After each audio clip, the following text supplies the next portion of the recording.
Hello everyone, welcome back to my channel cookbook by Sadia. আজকে আমি আপনাদের জন্য নিয়ে এসেছি মজাদার একটি বিকেলের নাস্তা, ফুলকপি পাকোড়া। এই শীতের কালে ফুলকপি কিন্তু অনেক বেশিই পাওয়া যায়, আর সেই জন্য বিকেলের নাস্তার জন্য এই রেসিপিটি আপনারা ট্রাই করতে পারেন। চলুন দেরি না করে আজকের রেসিপিটি দেখে আসি। ফুলকপি পাকোড়া তৈরি করার জন্য প্রথমে আমি একটি পাত্রে পর্যাপ্ত পরিমাণ পানি নিয়ে তাতে লবণ আর হলুদ দিয়ে দিচ্ছি। হলুদটা দেওয়ার কারণ হচ্ছে যখন আমি ফুলকপিগুলোকে এর মধ্যে সেদ্ধ করে নিব অর্থাৎ ভাপ দিয়ে নিব তখন কিন্তু সুন্দর একটি কালার হবে। আজকের ফুলকপিগুলো আমি কেটে নিয়েছি, আপনাদেরকে সেটা দেখিয়ে দিচ্ছি। সুন্দর করে কেটে আমি এগুলোকে ধুয়ে নিয়েছিলাম। এখন আমি এগুলোকে সিদ্ধ করে নিব, আর সিদ্ধ করতে হলে 60% পর্যন্ত সেদ্ধ করতে হবে। প্রায় 2 থেকে 3 মিনিট পরে কিন্তু ফুলকপিগুলো সেদ্ধ হয়ে যাবে। আমি একটি ঢাকনার সাহায্যে সেদ্ধ করতে 1 মিনিটের জন্য রেখে দিচ্ছি। 1 মিনিট পর ঢাকনাটা সরিয়ে আমি চেক করে নিচ্ছি ফুলকপিগুলো সেদ্ধ হয়েছে কিনা। ফুলকপিগুলো সেদ্ধ হয়ে গেলে চুলা থেকে নামিয়ে নিচ্ছি। এখন আমি ফুলকপিটা যেখানে আমি চুবিয়ে ভাজবো সেটার জন্য ব্যাটারটা তৈরি করে নিচ্ছি। এখানে আমি নিয়ে নিচ্ছি 1 কাপ পরিমাণ বেসন, সাথে নিয়ে নিচ্ছি হাফ কাপ পরিমাণ চালের গুঁড়ো।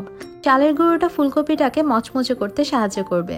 এখন আমি এর মধ্যে নিয়ে নিচ্ছি 1 চা চামচ পরিমাণ পাপরিকা, হাফ টিস্পুন পরিমাণ আদা এবং হাফ টিস্পুন পরিমাণ রসুন, সাথে দিয়ে দিচ্ছি 1 টেবিল চামচ পরিমাণ লাল মরিচের গুঁড়ো, সাথে দিয়ে দিব ধনিয়া গুঁড়ো হাফ টিস্পুন, দিয়ে দিচ্ছি গোলমরিচের গুঁড়ো 1 টিস্পুন, সাথে দিয়ে দিচ্ছি পরিমাণ মতো লবণ এবং 1/4 টিস্পুন বেকিং সোডা। এখন আমি সবগুলো উপকরণকে ভালো করে মিশিয়ে নিচ্ছি। এখন আমি ব্যাটারটা তৈরি করার জন্য সাথে দিয়ে দিচ্ছি 1 কাপ পরিমাণ পানি, তবে পানিটা একবারে না দিয়ে অল্প অল্প করে দিয়ে মিশিয়ে নিতে হবে। পারফেক্টভাবে ব্যাটারটা তৈরি করা কিন্তু অনেক বেশি ইম্পর্টেন্ট। আমি আপনাদেরকে ঘনত্বটা দেখিয়ে দিচ্ছি। এখন আমি চলে যাব চুলায়। এরই ফাঁকে আমি আপনাদেরকে দেখিয়ে দিচ্ছি কিভাবে আমি ফুলকপিটাকে চুবিয়ে ভেজে নিব। বেসনের ব্যাটারের মধ্যে খুব ভালোভাবে ফুলকপিটাকে চুবিয়ে তারপর ভেজে নিতে হবে। চুলায় আমি একটি পাত্রে পর্যাপ্ত পরিমাণ তেল নিয়ে সেটাকে গরম করে নিয়েছি।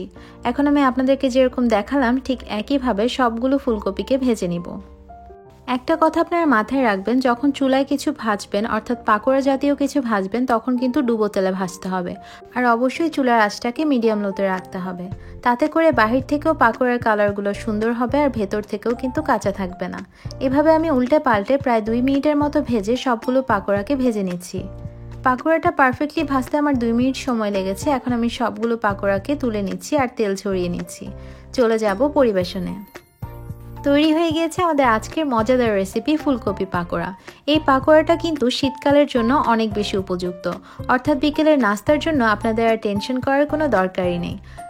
তাছাড়া শীতকালে কিন্তু ফুলকপিটা অনেক সহজেই হাতের কাছে পাওয়া যায়। তাহলে আর দেরি না করে রেসিপিটি ট্রাই করে ফেলুন। আশা করছি আজকের রেসিপিটি সবার কাছে ভালো লেগেছে। সবাই সুস্থ থাকবেন, ভালো থাকবেন। আসসালামু আলাইকুম।